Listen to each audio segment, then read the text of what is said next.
In the vastness of space, where the stars stretched endlessly, Commander Viraal of the Askran fleet commanded her warship, the Talon, with an unwavering hand. The Askrans were a proud and highly advanced species, known for their military might and strict codes of honor. They were a race of warriors who rarely interacted with the primitive planets of the galaxy, especially Earth. Yet, on this particular day, an anomaly caught the attention of the Askran ship's sensors, a human distress signal. Viraal was not one to entertain distractions, especially from Earthlings, whom she considered weak and insignificant. But something about this signal drew her in. Perhaps it was a strange sense of duty that tugged at her warrior instincts or the faint spark of curiosity. Either way, she decided to investigate. "Commander," one of her officers said, "the source of the signal is a small Earth vessel. It's critically damaged, and life support systems are failing. The human on board won't survive much longer." Viraal stared at the holographic display of the distressed ship. Her violet eyes narrowed. "Prepare to bring the vessel aboard. Stabilize the human." "Commander," the officer asked, surprised. "You heard me," she said, her voice firm and unyielding. There was no room for argument. As the Talon extended its tractor beam and pulled the damaged Earth vessel into its docking bay, Viral's mind raced with thoughts of why she had chosen to intervene. It went against every protocol, every rule she had followed for years. But the sight of the struggling human ignited something in her, a feeling she couldn't quite place. When the airlock opened, Viraal stepped into the docking bay, her tall, imposing figure a stark contrast to the frail human who lay unconscious on the ground. His breathing was shallow, and his face was pale, but he was still alive. "The human is weak," her medic reported. "We need to act quickly. Do whatever is necessary," Viraal commanded. The crew worked efficiently, using advanced Askran technology to stabilize the man's vitals. Hours passed, and finally, the human, identified as Mark Davis from his ship's data, began to stir. His eyelids fluttered open, revealing confusion and fear as he took in his surroundings. "Wah! Where am I?" Mark's voice was hoarse, his gaze unfocused. He blinked several times before his eyes landed on Viraal, towering over him with her striking silver skin and regal bearing. "You are aboard an Askran warship," Viraal said, her voice cold but steady. "I am Commander Viraal, and I saved your life." Mark struggled to sit up, his mind still reeling from the events that had brought him here. His last memory was of his small spacecraft malfunctioning, spiraling out of control after a collision with a rogue asteroid. He'd sent out a distress signal, but he hadn't expected anyone, especially an alien species, to come to his aid. "Why?" he asked weakly. "Why did you save me?" Viraal studied him for a moment, her expression unreadable. "It was the honorable thing to do," she said simply, though even she wasn't sure that was the full truth. Something about this human had compelled her to act, to save him despite the protocol she'd spent a lifetime upholding. Mark looked around the sleek, metallic interior of the ship, feeling utterly out of place. "Can you take me back to Earth?" Viral's gaze hardened slightly. "I cannot return you. You've seen too much of our technology, our people. My superiors would never allow it. For better or worse, your fate is now tied to mine." Mark's heart sank as the reality of his situation hit him. He was stranded in an alien world with no way home, bound by the decision of this mysterious commander who had saved his life. "So, I'm a prisoner?" Viral's lips pressed into a thin line. "No, you are not a prisoner. You are under my protection." "Protection?" Mark's brow furrowed. "What does that mean?"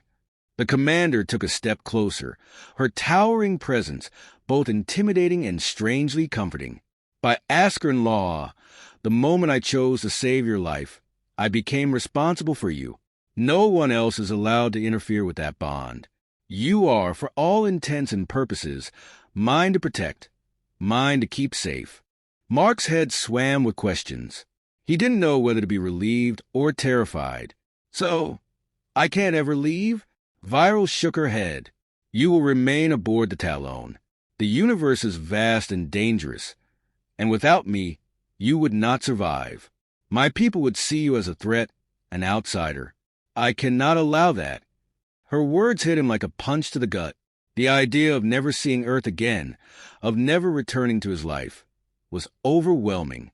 But as he looked at Viraal, something in her eyes told him that she wasn't just doing this out of duty.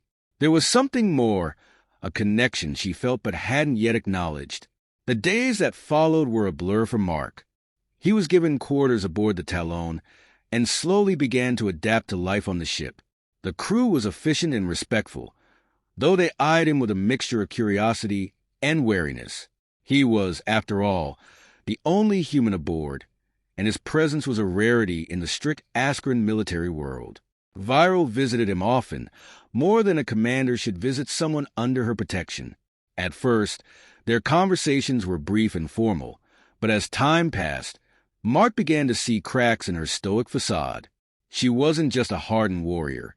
She was someone who had spent years following orders, living by a code that left little room for personal connection.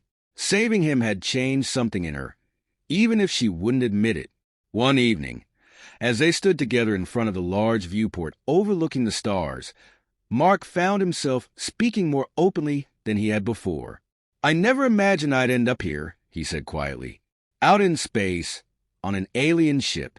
It feels like a dream, one I can't wake up from." Viraal stood beside him, her hands clasped behind her back, her gaze fixed on the stars. "It is no dream, Mark Davis. This is reality. You are far from Earth, and far from the life you once knew." Mark sighed, running a hand through his hair. "Do you regret it? Saving me?" For the first time, Viraal hesitated. Her violet eyes flickered toward him, and for a moment he saw vulnerability in her that he hadn't seen before. "No," she said softly. "I do not regret it." Mark turned to face her, his expression searching. "Then why do I feel like you're holding something back? Like there's more to this than just duty?" Viraal met his gaze, and for a long moment, neither of them spoke. The silence between them was thick with unspoken words, with emotions neither of them had yet acknowledged. Finally, Viraal spoke, her voice low but steady. "When I saved you, I did so out of honor.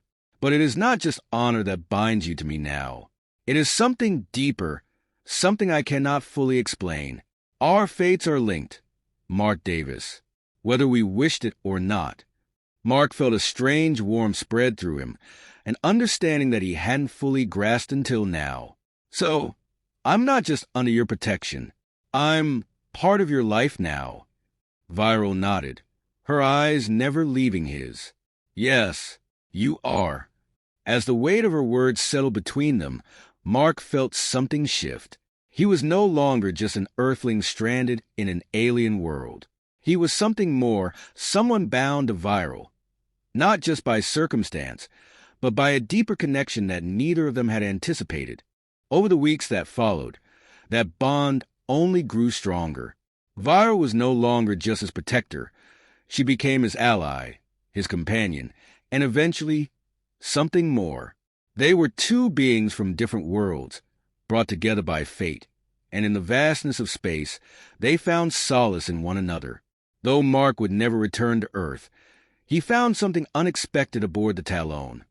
A new purpose, a new life, and a connection that transcended the stars. In the end, it wasn't just about survival. It was about belonging. And in Commander Viral's world, he had found exactly that.